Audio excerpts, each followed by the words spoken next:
Do you guys know the percentage of women in senior leadership roles in the financial services industry? It's a shocking 19.6%. And another fun fact in DBS is that we're double the number. We're at 40%. So I'm really proud.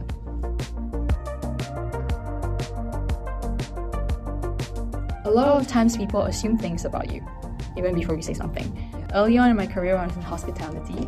Interestingly, I was serving coffee in business class to one professor. He was writing his dissertation. I was reading this report and I just said, that's an interesting protein molecule.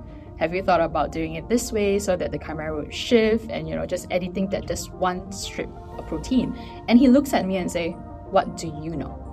And I just smiled at him, the sweetest smile I could think of. And I said, we can continue talking about this molecule if you want to, instead of just looking at me in my uniform and assuming that I don't know anything about this topic. I'm not saying all females, but there's a huge chunk that actually they are very capable, but they don't want to put their hands up. Because they're like, I didn't check all the tick boxes. I'm not ready, that kind of thing. Try to not deselect yourself.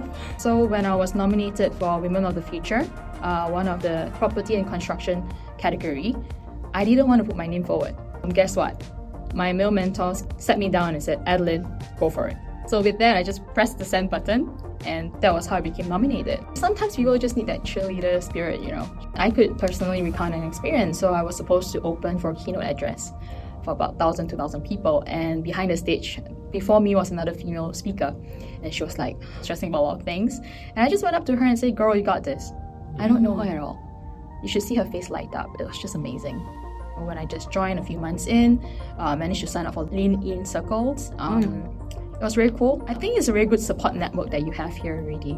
So even for the guys who do join Lean In, I remember the stats were about 20% in 2021.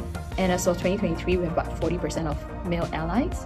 I mean, it teaches you a lot of things, right? Different conversation tracks, right? And work-life balance, difficult conversations, how do you navigate leadership and things like that. And when you bring all these people into a room, you hear different thoughts.